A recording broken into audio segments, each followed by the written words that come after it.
700 বছরের প্রাচীন মেহগিনি গাছ কাটাকে কেন্দ্র করে বিতর্ক। চুচুড়া সন্দেশ্বর তলায় বন দপ্তরে গিয়ে বলল জরিমানা হবে। বিজেপি করলো গাছ বাঁচানোর আবেদন। তৃণমূল বলল ওরা সবেতেই রাজনৈতিক খোঁজে। চুচুড়া গঙ্গার পাড়ের সন্দেশ্বর মন্দিরের পাশে একটা 700 বছরের প্রাচীন মেহগিনি গাছ রয়েছে। গাজনের সময় হর পার্বতীর বিয়ে হয় গাছের তলায়। এই গাছকে পুজো করা হয়। স্থানীয়রা লীলাবতী, সেই গাছের সঙ্গে স্থানীয়দের আবেগ জড়িত। গাছের মোটা মোটা ডাল কাটা হচ্ছে জানতে পেরে বিজেপির এক দল সেখানে হাজির হয়। খবর পেয়ে বন দপ্তর পৌঁছয়। বিজেপি নেতা এই বিষয়ে কি বলেছেন শোনাবো।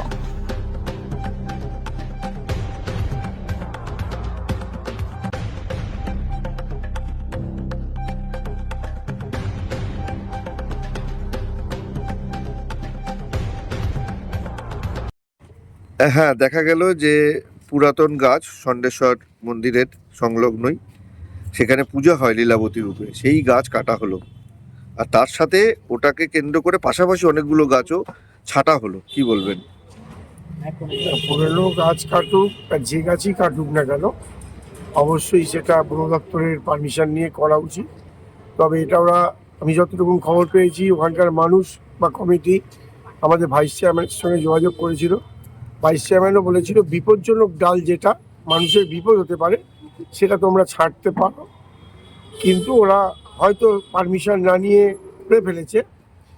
কিন্তু দুটো দিকই দেখার বিষয়, গাছগুলোও থাকবে, বিপজ্জনক ডালটাকে খালি ছাড়তে হবে, আবার মানুষও বাঁচবে।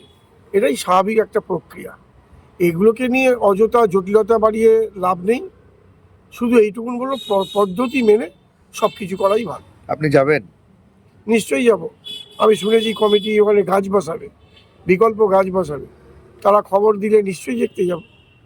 মানে শুধু ছাঁটার নাম করে মোটা মোটা ডাল সেখান থেকে কেটে ভ্যানে করে স্থানান্তরিত হচ্ছে, সেই দৃশ্য ক্যামেরা ধরা পড়েছে। না, বললাম তো, বন দপ্তরের পারমিশন ছাড়া অন্যান্য গাছে যদি মোটা ডাল কাটা হয় সেটা ঠিক না। সেটা ঠিক না, অবশ্যই বন দপ্তরের পারমিশন যাই করুক না কেন নিয়ে করা উচিত। কিন্তু যদি বিকল্প গাছ বসায়, ভালো গাছ, এগুলো আগামী দিনে সাধারণ মানুষের পক্ষে খুবই ভালো হবে। তারা খবর দিলে নিশ্চয়ই গাছ বসানোর সময় যাবে। সুপ্রসিদ্ধ 700 বছরের পুরাতন যে লীলাবতী গাছ, যাকে পূজিত হয় ষণ্ডেশ্বর মন্দিরে, সেই গাছ ছাঁটা হলো। কি বলবেন?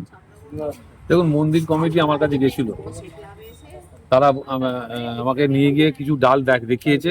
আপনারা জানেন বিগত দিনে যে ঝড় বৃষ্টি হয়েছিল, সেই গাছ থেকে কিন্তু একটা ডাল ভেঙে পড়েছিল এবং বেশ কটা ডাল কিন্তু ওখানে বিপজ্জনক ছিল। আমাকে তারা বলে, আমি সেখানে গিয়ে দেখি আমি বলেছি হ্যাঁ ছেড়ে দিতে পারবো। এই হচ্ছে ব্যাপার। বাদ বাকি আরও শুনলাম কিছু কিছু গাছ কাটা হয়েছে, সে বিষয়ে আমি জানা নেই। আরও শুনলাম যে ওখানে বন দপ্তরের লোক গেছিলেন। হ্যাঁ, অবশ্যই চিঠি হয়তো করা হয়নি, ওদেরকে বলেছি যে যেভাবে চিঠি করার ওনারা বলে গেছে সেইভাবে তোমরা করো। তবে এটা করো না, আমরা ওই গাছটা লীলাবতী গাছ, বহু পুরনো গাছ। ওখানকার যে মূল সন্ন্যাসী আছে মাস্টারমশাই, আমাদের যা যা ধর্মীয় প্রসেস করার সমস্ত উনি করেই তবে ওই গাছে হাত দেওয়া হয়েছে। আমরা যেরকম ধর্মের দিক দিয়ে নিষ্ঠাবান, তেমনি এটাও দেখতে হয়, মানুষের বিপদের দিক দিয়েও দেখতে হবে। কিছু লোক বিভিন্ন রকম আমাদেরকে বলে যে ওখানে বহু লোক দেখবেন সন্ধ্যেবেলায় গিয়ে বসে, একদম গাছের হাইট পুরো তাদের মাথার কাছে। যদি কোনো সময় ভেঙে যায়, বিপদ কিন্তু মানে মানুষের হবে। সেই সব দিক দিয়ে বিচার করেই হয়তো ওনারা করেছে। তবে আমি বলবো প্রসেসের মধ্যে করা উচিত। বিজেপির প্রতিনিধি দল আছে? বিজেপির কথা বলবেন না দাদা, আপনি নিশ্চয়ই জানেন কিছুদিন আগে ওইখানে বিশাল বিপদ হয়েছিল, বড় গাছ পড়ে গেছিল, ওই গাছ থেকে ডাল পড়েছে। রাত্রিবেলাতে আমাদের ছেলেরা আমাদের সঙ্গে সমস্ত সারা রাত জেগে ওই কাজ করে। ওদের কাজই হচ্ছে চলকানো, আর কিচ্ছু না। হাইলাইটে আসতে হবে, কিছু না কিছু করে। দেখছেন তো 7 নম্বর, আপনার এতদিন ধরে কি দেখেছি, 6 নম্বর ফর্ম আমরা ফিল আপ করে দিতাম মানুষের যাতে ভোটের নাম ওঠে। ওরা ভুয়ো সমস্ত লোককে নিয়ে এসে 7 নম্বর ফর্ম ফিল আপ করছে যাতে মানুষের নাম কেটে যায়। তো এদের বিষয়ে আমাকে জিজ্ঞেস করবে না। একদম উঁচাটে পার্টি, পাতে দেওয়ার যায় না এরকম পার্টি একখানে। এদের সম্বন্ধে কি বলবো আমি, যারা মানুষের ভোটাধিকারকে কেড়ে নেয়। ওদের কিছু নেই, এইসব করে হাইলাইট আপনাদের ক্যামেরা আসতে চাইছে, আর কিচ্ছু না। আপনার নাম? আমার নাম পার্থ শাহ, ভাইস চেয়ারম্যান হুলিচুরা পৌরসভা। এই গাছ কাটার কি ব্যাপার? গাছ কাটার ব্যাপার হচ্ছে হঠাৎ নয়, এটা দীর্ঘদিন ধরে এই মোটামুটি ঘাটের ভেতরে সব মর্যাগুলো নষ্ট হয়ে গেছে, ঠিক আছে। প্রায় কোনো ঝড় নেই, জল নেই, গাছ ভেঙে পড়ে যাচ্ছে। এতে আমাদের এই ক্লাবের চত্বর বলুন, মন্দির চত্বর বলুন, 3-4খানা গাড়ি, বড় বড় বাইক, স্কুটি, সাইকেল সব ইয়ে হয়ে গেছে। আমরা মরে যাচ্ছিলাম। হঠাৎ ঝড় নেই, জল নেই, বিশাল বড় একটা ডাল ভেঙে পড়লো, এবং ডালটা কি হয়েছে তার ভেতর দিয়ে সব খোঁড়া হয়ে গেছে ভেতরেতে, ঠিক আছে। এবার তখন আমরা কি করলাম, এসব চিন্তা ভাবনা করে আমাদের লোকাল মন্দির কমিটি এবং লোকাল লোক সবাই একত্রে গিয়ে করে যে গাছটাকে কীভাবে ইয়ে করা যায়। এটা তো এরকম করছে যে কোনো মুহূর্তে ধরুন আজকে আমরা গাছটাকে কাটবো, যদি না কাটি, যদি কারোর ঘাড়ে এসে পড়লো, কেউ মারা গেল, তখন লাইবিলিটি কিন্তু কমিটি এবং আমার ক্লাব বলুন এদের প্রতি দায়িত্ব বর্তাবে। তখন কিন্তু আর কোনো লোকে এসে বলবে না যে কেন তোমরা, তখনই এসে বলবে ওরা এসে যে গাছটা তোমার কাটোনি কেন, এই যখন গাছের অবস্থা তোমার ডালটা কাটোনি কেন। সেইভাবে চিন্তা ভাবনা করে আমরা এখানে যোগ্য করে, যেটা যেহেতু লীলাবতী, আমরা তো কমিটির লোক, আমরা গাছ কেটে এখান থেকে 10টা পয়সা পাচ্ছি না, আমরা 12,000 টাকা খরচ করে গাছটাকে কাটাচ্ছি, আমরা ডালগুলোকে ছাটাচ্ছি। কারণ ডাল না ছাড়লে গাছের যে পরিস্থিতি যে কোনো মুহূর্তে আমার বিপদ হবে। আর দুবার আলটিমেটলি এরকম হয়েছে, তারপরে তৃতীয়বার যাতে না হয় তার জন্য আমরা এই ডালগুলোকে কেটে দিয়ে ভেতরে যাতে ট্রিটমেন্ট করা যায়, গাছটাকে বাঁচানো যায়। এবং মন্দির কমিটি যেহেতু রয়েছে, কমিটির সব আমরা সদস্য, তারা কোনোই চাইবেন এটা গাছটাকে কেটে দেয়, কারণ দীর্ঘদিন একটা ঐতিহ্য, বাবার তাতে বিয়ে হয় লীলাবতী। এবং আমাদের যে মেন মানে প্রধান পুরোহিত গোপালচন্দ্র হালদার, উনি হচ্ছেন এই ষণ্ডেশ্বরের 23তম পুরুষ, ষণ্ডেশ্বর প্রতিষ্ঠা দিগম্বর হালদারের 23তম পুরুষ, উনি মন্দির কমিটি প্রেসিডেন্ট। উনি থেকে এবং চন্দ্রনগরের বিশিষ্ট পুরোহিত, মানে উনি কোন নাম খ্যাতি আছে, শ্যামলালকে দিয়ে যজ্ঞ করা হয়েছে, ঠিক আছে। যজ্ঞ করে বা মায়ের লীলাবতীর এখানে যজ্ঞ করে উনি, এবং শুধু তাই নয়, উনি এবং কাঠারিকে যেটা দিয়ে ছেদন করা হবে তাকে পুজো টুজো করে বলেছে এটা দিয়ে প্রথমে কাটবে, তারপরে অন্য লোককে দিয়ে ছাটাবে ডাল। এই সমস্যা তো এই গাছটা নিয়ে একাধিক গাছে না, দেখছি একাধিক গাছ, কোনো গাছ একাধিক কিছু কাটা হয়নি, ওসব কোনো যারা বলছে পিছনে যে গাছগুলো কাটা হচ্ছে। বলেছিলেন। এখন এই গাছটা দেখুন, সামনে দেখুন, ছবিটা দেখান, হ্যাঁ। মন্দিরগুলো ড্যামেজ হয়ে যাচ্ছে পুরো, যার জন্য সামনে এটা শুধু ছাটা হয়েছে। গাছে আচ্ছা। একাধিক কোনো গাছ কিছু কাটা হয়নি, সামনে এটা বট গাছটা, যাতে মন্দিরটা ড্যামেজ হয়ে যাচ্ছে। সামনে ছোট আর একটা নেপালের মন্দির আছে, সেটা নষ্ট হয়। আজকে যে আলোটা ঢুকছে, তারপরে এখানে লাইট ছিল, লাইটটাকে দেখা যাচ্ছে না মন্দিরে, এত 22-24 লাখ টাকা খরচ করে আমরা মন্দিরটাকে ইয়ে করছি, ঠিক আছে। হ্যাঁ। সেটা মন্দিরটাকে আমরা ইয়ে করছি, রিপেয়ার করছি, সেই সারটা সংশ্লিষ্ট দপ্তরে কি জানিয়েছিলেন? না, সেটা আমাদের দিয়ে করা হয়নি, ঠিক আছে। ছাটা হয়েছে, গাছ তো আমরা কাটা হয়নি, গাছটা ছাটা হয়েছে, কোনো গাছই আমাদের কাটা। পরবর্তী সময় কি অনুমতি নিয়ে করবেন? নিশ্চয়ই, আমাদের তো আর ছাটা দরকার নেই, আমাদের ছাটা, গাছ কাটা আমাদের উদ্দেশ্য নয়, গাছটাকে ছেটে দেয়, ঠিক আছে, ঠিক আছে। এর আগে কাকে কোথায় জানিয়েছিলেন? কোথায়? মানে এই কাটার আগে কাউকে না, জানিয়েছিলেন? আমাদের জানাবো কি, এটা আমাদের নিজস্ব ইয়ের ভেতরে, জায়গার ভেতরে তো গাছ, এটা নিজস্ব মন্দির। স্থানীয় কাউন্সিলর, এমএলএ এদেরকে না, জানিয়েছেন? ওরা এমনি জানে, ঠিক আছে। মৌখিক জানানো হয়েছে যে আমরা গাছ, হ্যাঁ তোমার যেটুকু মন্দিরের ছাড়তে গাছ কেটো না, যেটুকু তোমার ছাটার দরকার সে ছেটে দাও। ঠিক, কি নাম আপনার? আমরা সুশান্ত রায়চৌধুরী, মন্দির কমিটি ষণ্ডেশ্বর দেবজি মন্দির। সুশান্ত রায়চৌধুরী। যে এখানে গাছ কাটা হয়েছে, একটা না একাধিক গাছ কাটা হয়েছে, এখনো চলছে গাছ কাটা, আপনাদের বন দপ্তরে কোনো রকম অনুমতি ছাড়া, কি বলবেন? আচ্ছা, আমরা এসে যা দেখলাম, এখানে গাছ কাটা হয়নি, আমরা যেটা দেখলাম যে বাঁশ কাটা হয়েছে। তা বাঁশ কাটতে গেলেও বুঝেছেন, সেটা ফরেস্ট ডিপার্টমেন্টের একটা রুলস আছে যে হয়তো তার 60 সেন্টিমিটার কি 40 সেন্টিমিটার এইরকম একটা মোটা গাছ তাকে ছাঁটার জন্য, টিমিংয়ের জন্য রেঞ্জার সাহেব তাকে পারমিশন দেন। কিন্তু এখানে যা দেখছি তার অধিক একটা হয়ে গেছে, সেটা এনারা একটা আমাদের রেঞ্জার সাহেবের সঙ্গে একটা আলোচনা করে নিয়ে এটা এইগুলো যদি কাটতেন করতেন, তাহলে রেঞ্জ অফিসার আমাদের ফরেস্ট ডিপার্টমেন্টের যে নিয়ম অনুসারে সে নিয়মটা উনি জানিয়ে দিতেন, জানানোর পরিপ্রেক্ষিতে এই বাঁশগুলো কাটতে পারতেন। কিন্তু এনারা না জানার ফলে এটা এইটা হয়ে গেছে। তাই এনাদেরকে আমরা এখন অফিসের রেঞ্জার সাহেবের সঙ্গে দেখা করার জন্য আমরা বলে যাচ্ছি, ওনারা আসবেন অফিসে এসে একটু। বন দপ্তরের আইন অনুযায়ী এক্ষেত্রে কিরকম পানিশমেন্ট আছে বা কিরকম ফাইন বা কিছু পানিশমেন্ট ধরুন, আমরা তো এটা ছবি তুলে নিয়ে যাচ্ছি, নিয়ে গিয়ে আমাদের ফরেস্টের যে শিডিউল আছে সেই শিডিউল অনুপাতে আমাদের বুকস আছে, শিডিউল বুকস আছে, সেটা রেঞ্জার সাহেব খুলে দেখবেন, দেখে ওটা এনাদেরকে সেইভাবে এটা বলবেন। আচ্ছা, গাছ যদি খুব প্রয়োজনে কাটতেই হয়, কিভাবে দেখা, মানে কি গাছ যদি খুব প্রয়োজনে, দেখুন কিছু ক্ষেত্রে গাছ কাটার পারমিশন রেঞ্জার সাহেব দেন।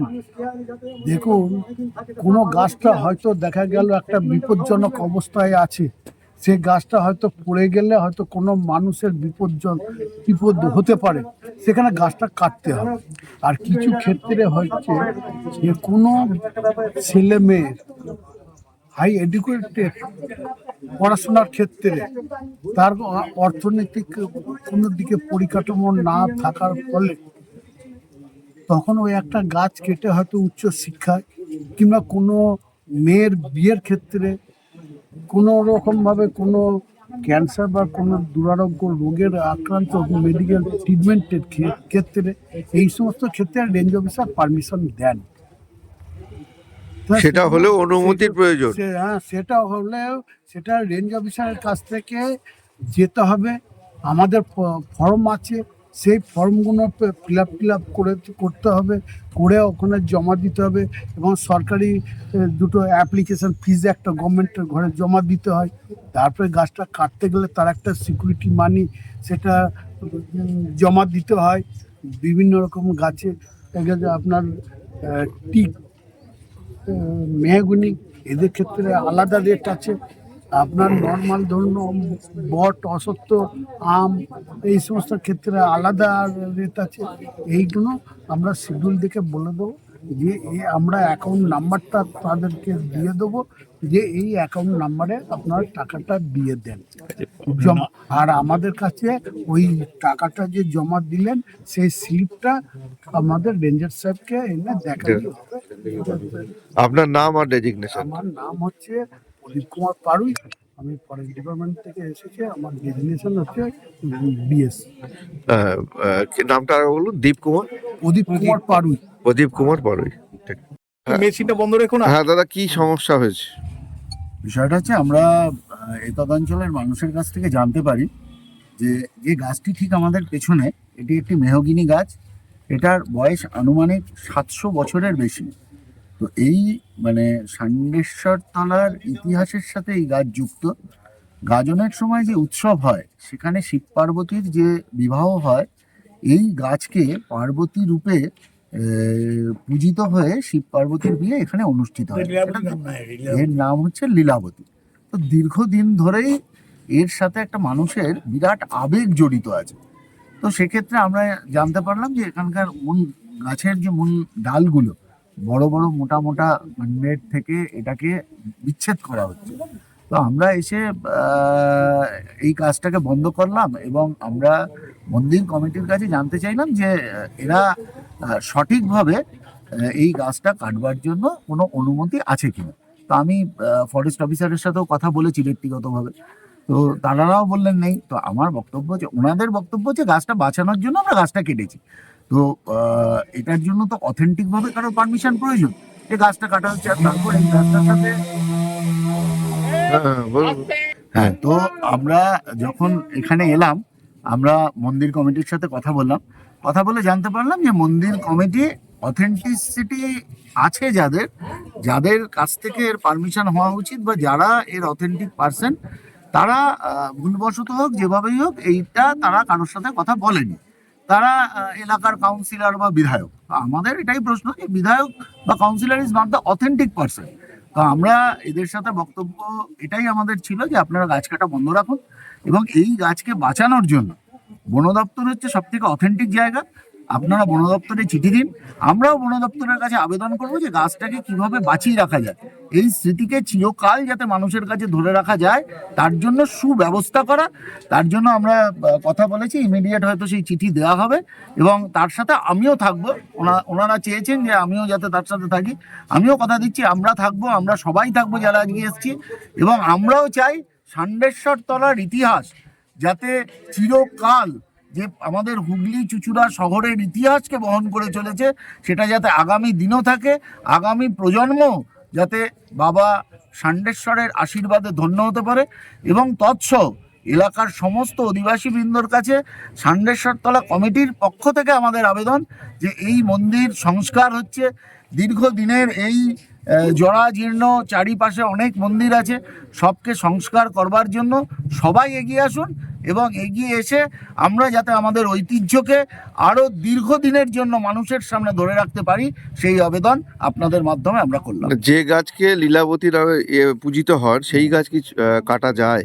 না, এটা কোনোভাবেই কাটা যায় না, কিন্তু আমরা জানতাম না, আমরা এসছিলাম এবং তারপর যখন আমরা কাটতে বাধা দেওয়ার পর যখন তাদের সাথে কথা হয়, তখন তারা জানালেন যে তারা গাছ কাটবার জন্য যে রীতি রেওয়াজ যাগযজ্ঞ আছে সেটা তারা করেছেন, এবং তারপর হয়তো ধর্মীয়ভাবে যেটা করা উচিত সেটা করেছেন, কিন্তু যেটা অথেন্টিক যেই কাজটা করা উচিত সেটা কোনোভাবে তাদের থেকে মিস হয়েছে, বা তারা করেনি, বা তারা এটা করা উচিত ছিল এটা ভাবেনি। যেভাবেই হোক এখন তারা সেই কাজটা করবে বলেছে। দেখুন, হতে পারে যে মন্দির কমিটি এত বড় পরিচালনা করছে, তাদের কোনো ভুল হয়েছে, তারা সেই ভুল স্বীকারও করছে, এবং আমাদেরও এলাকাবাসী হিসাবে আমাদেরও এটা কর্তব্য যে তাদের পাশে থেকে যাতে এই কাজটা, এই গাছকে বাঁচানো যায় এবং আমাদের এই ঐতিহ্যকে ধরে রাখা যায়, সেই ব্যবস্থা আমরা করব। এর আগেও আমরা দেখেছি চুচুড়োয় একাধিক গাছে কোপ পড়েছে প্রভাবশালীদের মাথায় হাত রেখে, এখানেও কি একই? দেখুন, এইটা তো অবশ্যই যদি আপনি অন্যান্য প্রেক্ষাপট ধরেন, সেই প্রেক্ষাপট তো অবশ্যই আসতে পারে। চুঁচুড়ার বিভিন্ন জায়গায় বিভিন্ন স্থানে এ ধরনের কাজ হয়ে যাচ্ছে, কিন্তু তবুও এই ধর্মস্থানকে বাঁচানোর জন্য বা এই ঐতিহ্যকে বাঁচানোর জন্য যেটা করা উচিত, আমার মনে হয় যে ভুলটা হয়ে গেছে সেটাকে আর রেকটিফাই করা যাবে না, কিন্তু যেটা এখন আছে সেটাকে আমরা কিভাবে বাঁচিয়ে রাখবো, এটাই আমাদের আশু কর্তব্য হওয়া উচিত। না আমার ডেজিগনেশন সুবীর নাগ। ঠিক।